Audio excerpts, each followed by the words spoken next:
पवन दूतिका, ये अयोध्या सिंह उपाध्याय, ये बहुत अच्छे कवि हैं।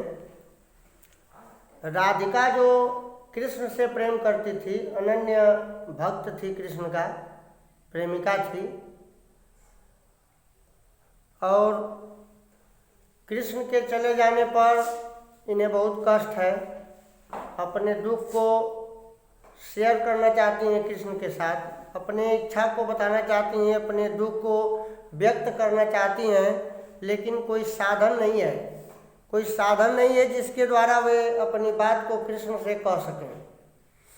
तो यहाँ पर राधिका के मन की बात को पवन द्वारा, हवा तो संदेश ले नहीं जाएगी, हवा किसी की खबर तो कहीं ले नहीं जाती है, लेकिन राधिका जी के मन की बात को पवन के द्वारा कृष्ण तक पहुंचाने का कवि का बहुत अच्छा प्रयास किया गया है। यहाँ पर पहला नंबर देखिए, बैठी खिन्ना यक दिवस वे गेह में थी अकेली। एक दिन की बात है, बैठी खिन्ना, बैठी हुई थी खिन्न होकर के, दुखित होकर के, परेशान थी, उनकी याद आ रही थी भगवान कृष्ण की। बैठी खिन्ना यक दिवस, एक दिन वे गेह में थी अकेली, घर में अकेली ही बैठी हुई थी। आके आंसू, और क्या हो रहा था, आंसू आ रहे थे, रो रही थी। आके आंसू दृग जुगल में, दृग माने आंख, युगल माने दोनों, दोनों आंखों में आंसू आ रहे थे। आके आंसू दृग जुगल में थे धरा को भिगोते, दोनों आंखों में आंसू आकर के धरती को भिगो रहे थे। कहने का मतलब कि बहुत ज़्यादा रो रही थी राधिका जी, याद आ रही थी भगवान कृष्ण की। आके आंसू दृग जुगल में थे धरा को भिगोते, आई धीरे से, तब तक क्या हुआ, आई धीरे से इस सदन में, इस घर में, सदन माने घर, इस घर में धीरे से आई, पुष्प सदगंध को ले, फूलों की सुगंध को लेकर के धीरे से आई। क्या आई, प्रातः काल वाली पवन, प्रातः वाली सुपवन, सुबह सुबह की जो ठंडी ठंडी, सु माने सुंदर, पवन माने हवा, प्रातः काल की जो सुंदर हवा होती है, इसी काल, उसी टाइम पर आ गई वातायनों से, खिड़कियों से, खिड़कियों से हवा आ गई।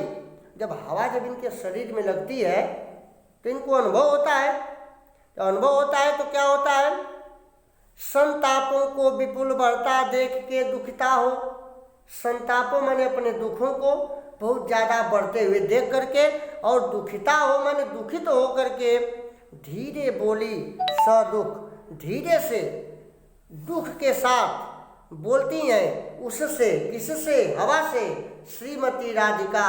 यूँ श्रीमती राधिका इस प्रकार से हवा से कहती हैं, क्या कहती हैं, प्यारी प्रातः पवन इतना तू क्यों मुझे है सताती, हे प्यारी प्यारी हवा तू मुझे क्यों सता रही है, क्या तू भी है कलुषित हुई काल की क्रूरता से, क्या तुम भी काल की निर्दयपना से, काल तो, समय तो मेरे लिए निर्दय बना हुआ है, क्या तुम भी मुझे सता रही हो, काल के साथ दे रही हो, काल का संग दे रही हो, और मुझे जैसे मुझे समय सता रहा है, समय का साथ दे करके क्या तुम भी मुझे सता रही हो। मेरे प्यारे नव जलद से, मेरे प्यारे नव माने नए, जलद माने बादल, मेरे प्यारे कृष्ण नए बादलों के समान, से माने समान, कंज से नेत्र वाले, कंज माने कमल, कंज माने कमल के समान आँख वाले हैं, जाके आए नो मधुबन से, यही परेशानी मेरी है, ध्यान से सुनो, जा करके और फिर मधुबन से वापस नहीं आए, और न भेजा संदेशा, और कोई संदेश भी नहीं भेजा। मेरी दशा क्या है, मैं रो रो के प्रिय विरह में बावली हो रही हूँ, मैं रो रही हूँ और अपने प्रिय के विरह में पागल बनती जा रही हूँ। एक काम करो, जाके मेरी सब दुख कथा श्याम को तू सुना दे। मेरे दुख की कहानी तुम जा करके मेरे घनश्याम कृष्ण को बता दो। अब उसको रास्ता बता रही है हवा को रास्ता। और राधिका जी कैसे बता रही हैं कि जो ही मेरा भवन तज अल्प तुम आगे बढ़ेगी, हे हवा, जब तुम मेरा घर को छोड़ करके जैसे ही थोड़ा सा आगे जाओगी, शोभा वाली सुखद कितनी मंजू कुंजें मिलेंगी। शोभा वाली माने सुंदर सुंदर आपको वाटिका, झाड़ियाँ, बाग बगीचे मिलेंगे और प्यारी छाया मृदुल स्वर से उसकी इतनी मीठी मीठी स्वर निकलेगी कि प्यारी उसकी छाया, उस बागीचों की छाया से तुम्हारा मन मुग्ध हो जाएगा, मोह लेगी तुझे वे। उसकी छायाएं, उसकी सुंदरताएं तुम्हारे मन को मोह लेंगी। लेकिन एक काम करना, तो भी मेरा दुख लग, मेरे दुख को समझ करके, मेरे परेशानी को जान करके वहाँ न विश्राम लेना।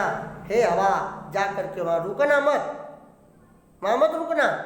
क्या करना, थोड़ा आगे सरस रव का धाम सतपुष्प वाला, थोड़ा सा आगे जाना, वहाँ से थोड़ा सा आगे जाना और सरस रव का धाम सतपुष्प वाला, सुंदर फूलों वाला, रस से भरा हुआ धाम मिलेगा, फूल से भरा हुआ धाम मिलेगा। अच्छे अच्छे बहुद्रुम लतावान सौंदर्यशाली और अच्छे अच्छे बहुद्रुम माने पेड़ लताओं से भरे हुए, सुंदरता से भरे हुए प्यारा वृंदावन, प्यारा वृंदा विपिन मन को मुग्धकारी मिलेगा। थोड़ा आगे जाओगी तो प्यारा प्यारा वृंदा विपिन माने वन, वृंदावन तुम्हारे मन को मोहने वाला मिलेगा। एक काम करना, आना जाना इस विपिन में, इस वन से होकर के आना और जाना, इसका मजा लेना, इसका आनंद ले लेना, लेकिन मोहवाना मत होना। इसमें जा कर के रुक मत जाना, इसमें मोहित मत हो जाना, ठीक ना। जाते जाते अगर पथ में क्लांत कोई दिखावे, एक बात ध्यान देना, अगर जाते जाते कोई क्लांत माने दुखित, यदि कोई दुखित व्यक्ति मिल जाए तो जाके सन्निकट, सन्निकट माने नज़दीक, उसके नज़दीक जा कर के उसकी क्लांतियों को मिटाना, उसके दुख को कम कर देना, और धीरे धीरे परस करके और धीरे से स्पर्श करके गात उत्ताप खोना। गात माने अंग के, उत्ताप माने कष्ट, उसके अंग के कष्ट को समाप्त कर देना और सदगंधों से श्रमित जन को हर्षितों सा बनाना और अपने सुंदर गंधों से, अपने सुगंधों से श्रमित माने थके हुए उस व्यक्ति को एक खुश व्यक्ति के समान बना देना। और एक काम करना, लज्जाशीला पथिक महिला, लज्जाशीला माने लजाने वाली, यदि कोई औरत लजाने वाली हो, महिला कहीं दृष्टि आए, रास्ते में कहीं दिखाई दे तो होने देना, विकृत बसना न तो सुंदरी को, उसके मन को बिगड़ने मत देना, उसके मन को कष्ट मत पहुंचने देना। जो थोड़ी भी श्रमित हो, अगर थोड़ा भी वह थकी हो तो गोद में लेके शांति उत्ताप खोना, अपने गोद में ले लेना, उसकी कष्टों को, उसके दुखों को तुम खो देना, समाप्त कर देना। होठों की और कमल मुख की मलानताएं मिटाना, उसके ओठों की, उसके ओठ पर जो मलानताएं हैं, कष्ट हैं, मुरझापन है, उसको समाप्त कर देना। उस औरत को दुखियारी से सुखियारी बना देना, वह दुखित होगी उसको सुखी कर देना। और कोई क्लांता कृषक ललना खेत में जो दिखावे, अगर कोई किसान का बेटा, कृषक ललना किसान का बेटा यदि खेत में दिख जाए तो धीरे धीरे परस करके उसकी क्लांतियों को मिटाना। तुम हवा हो, जब उसको देह में लगोगी तो उसको आनंद आएगा, स्पर्श करके उसके मन के दुखों को मिटा देना। और जाता जोई जलद, जाता कोई जलद, यदि कोई जलद माने बादल, यदि कोई बादल व्योम माने आकाश में जा रहा हो तो उसे ला, उसको उड़ा लेना और ला करके छाया द्वारा सुखित करना। उस बादल की छाया से उस भूतांगना को, तप्त भूतांगना को, दुखित उस शरीर वाले व्यक्ति को तुम अपने उस बादल के छाया से तुम सुखी कर देना।